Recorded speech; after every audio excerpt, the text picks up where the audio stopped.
Assalamualaikum warahmatullahi wabarakatuh. Kami mahasiswa dari Universitas Islam Syekh Yusuf Tangerang saat ini sedang melakukan wawancara mengenai hashtag PHK massal di salah satu perusahaan.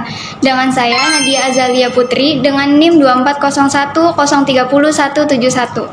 Saya Farsyadini Diani dengan NIM 24010303131. Saya Lisnofia Manda dengan NIM 240130120. Saya Bima Putra Pangestu dengan NIM 24010300046. Oleh karena itu, kami dari kelompok 7 akan melakukan wawancara kepada salah satu HRD di sebuah perusahaan. Waalaikumsalam warahmatullahi wabarakatuh. Perkenalkan, nama saya Atika, HRD dari PT Tuntek Garment Indonesia. Terima kasih atas kedatangannya teman-teman. Untuk pertanyaannya nanti sebisa mungkin akan saya jawab. Terima kasih.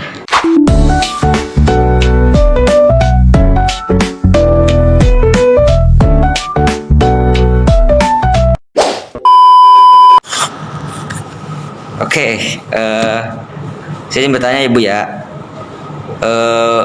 Untuk pertanyaan pertama mungkin apa sih Bu yang biasanya itu menjadi penyebab atau awalnya kenapa si perusahaan itu bisa terjadi PHK gitu Bu secara massal?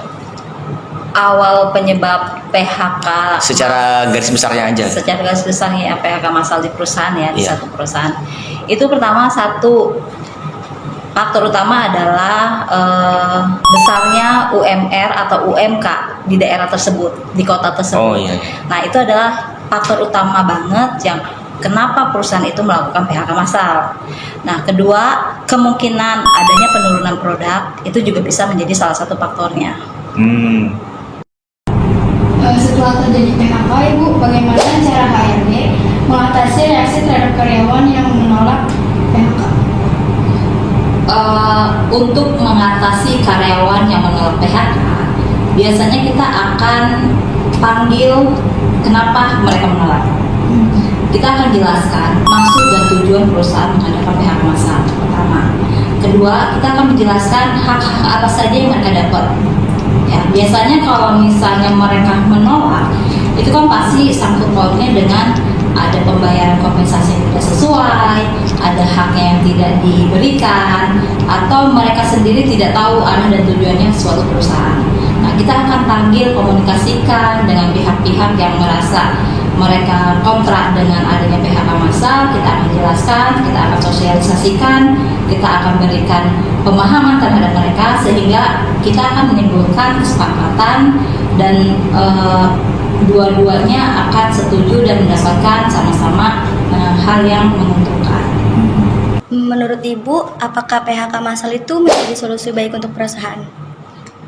Bisa menjadi solusi terbaik karena itu adalah menyelamatkan perusahaan.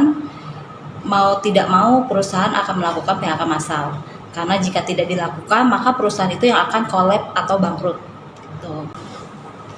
Oke Bu, mungkin untuk pertanyaan selanjutnya, apa sih strategi atau bagaimana strategi HRD untuk menjaga citra perusahaannya setelah terjadinya PHK massal ini Bu? Menjaga citra perusahaan. Iya. Menjaga citranya itu kita dengan untuk pertama kali kita melakukan PHK massal kan biasanya kita komunikasikan dengan karyawan, dengan instansi terkait bahwa akan ada PHK massal dan akan kita berikan kompensasi benefit yang mereka dapat sesuai dengan hak dan undang-undangnya.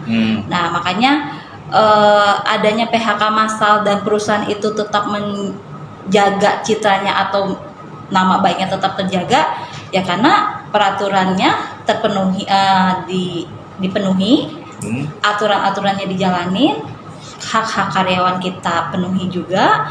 Jadi untuk citranya masyarakat akan melihat sendiri, atau misalnya orang di luar dari perusahaan juga akan mengetahui bahwa oh citra perusahaan ini bagus, baik gitu, karena sudah sesuai dengan standar PHK massal yang akan dilakukan. Jadi nggak asal main PHK aja Ibu ya? Enggak ada dong. SOP-nya juga Ibu Kita ya? ada SOP, ada prosedur, jadi nggak main PHK aja gitu. Nah, pas di PHK itu pasti dapat pesangon gitu-gitu baru dapat ya? Iya, kan sesuai dengan undang-undang yang berlaku. Pertanyaan selanjutnya, Ibu, bagaimana perusahaan akan mempertahankan produktivitas dan loyalitas karyawan yang tersisa setelah PHK massal ini? Untuk mempertahankan produktivitas dan loyalitas karyawan yang tersisa, biasanya kita akan kembali meng-upgrade skill mereka untuk mempertahankan produktivitasnya. Lalu kita akan memberikan kompensasi, memberikan benefit untuk terkait produktivitas. Jadi akan ada mereka sebagai penyemangat kembali.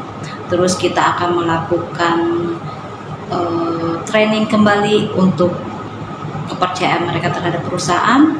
Lalu kita juga akan melakukan komunikasi terhadap isu-isu trust yang beredar di masyarakat, di karyawan sendiri, terkait hal-hal yang menyangkut PHK massal sesudah terjadinya pasca PHK.